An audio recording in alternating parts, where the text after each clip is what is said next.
जब कुछ नहीं था, न समय, न दिशा, न पदार्थ, तब भी एक शक्ति मौजूद थी। भगवान नारायण यानी विष्णु वे शेषनाग पर लेटे हुए थे, दूध के महासागर क्षीर सागर पर योग निद्रा में लीन।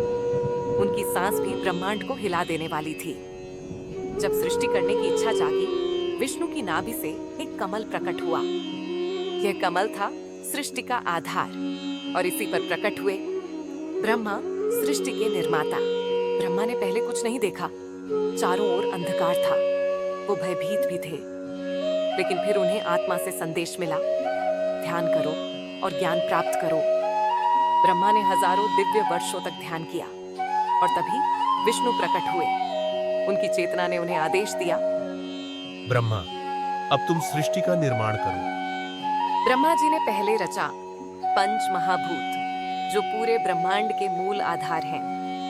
आकाश, स्पेस, सबसे पहले प्रकट हुआ, क्योंकि बिना स्थान के कुछ भी संभव नहीं। इससे उत्पन्न हुई ध्वनि, शब्द, ब्रह्मा की वाणी, ओम का नाद। वायु, एयर, आकाश में गति से वायु उत्पन्न हुई। इससे उत्पन्न हुआ स्पर्श, टच। अग्नि, फायर, वायु के घर्षण से अग्नि बनी। अग्नि से उत्पन्न हुई रूप, साइट, लाइट।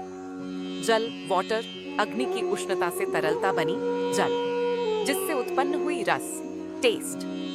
पृथ्वी, अर्थ, जल की शांति और संकुचन से बना स्थायित्व, पृथ्वी, जिससे उत्पन्न हुई गंध, स्मेल। इन 5 तत्वों से आगे की सृष्टि बनी, ब्रह्मांड, लोक, शरीर, प्रकृति और मन।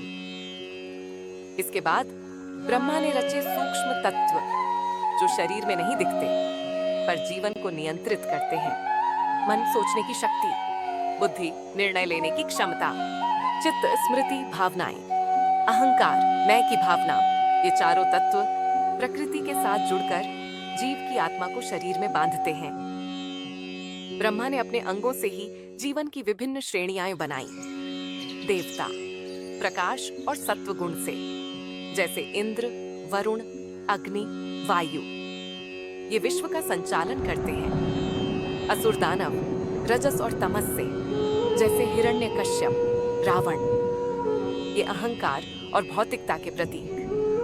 मनुष्य, मिश्रित गुणों से धर्म और अधर्म के बीच संघर्ष करते हुए। अर्षि मुनि, ब्रह्मा के मानसिक पुत्र, जैसे सनक, सनंदन, सनातन, सनत कुमार।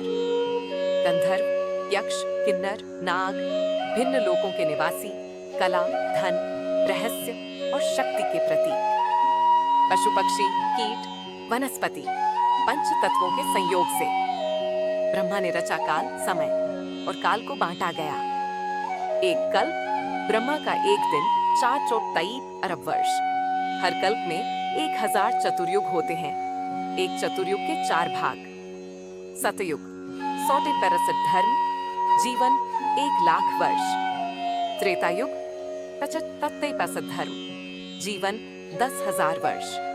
द्वापर युग, 50 धर्म, जीवन 1000 वर्ष। कलयुग, 50 धर्म, जीवन 100 वर्ष या कम। हम अभी कलयुग में हैं।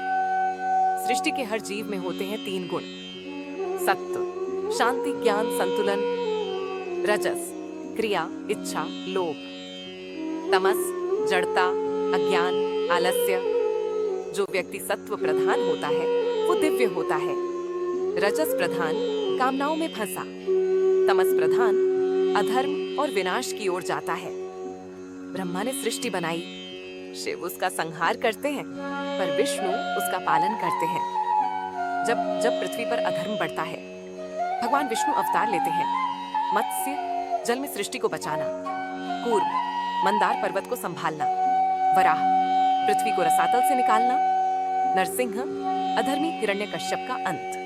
वामन, बलि से पृथ्वी की रक्षा। परशुराम, अन्यायी क्षत्रियों का विनाश। राम, रघुकुल नायक, मर्यादा पुरुषोत्तम। कृष्ण, अधर्म के विरुद्ध गीता का उपदेश। बुद्ध, करुणा और अहिंसा का प्रतीक। कल्कि आने वाले हैं कलयुग के अंत में। विष्णु पुराण कहता है, इस संसार में जन्म लेना मोक्ष की यात्रा है। जो व्यक्ति धर्म का पालन करता है, सत्व को बढ़ाता है, ज्ञान, भक्ति और तप करता है, वो अंत में माया से मुक्त होकर विष्णु में लीन हो जाता है। यही है मोक्ष, पुनर्जन्म से मुक्ति। हमारा जन्म कोई दुर्घटना नहीं, ये उस दिव्य चेतना का हिस्सा है जिसने पंच महाभूत, देवता, युग और समय बनाए। हम सभी विष्णु की इच्छा से चल रहे हैं और एक दिन वही इच्छा हमें वापस लौटा ले जाएगी, उस कमल की ओर जहां से सब शुरू हुआ था। विष्णु ही आदि है, विष्णु ही अंत, और जीवन केवल एक माध्यम है उन्हें पाने का। अगर ये दिव्य कथा आपके हृदय को छू गई हो तो इसे लाइक करें, शेयर करें और सब्सक्राइब जरूर करें।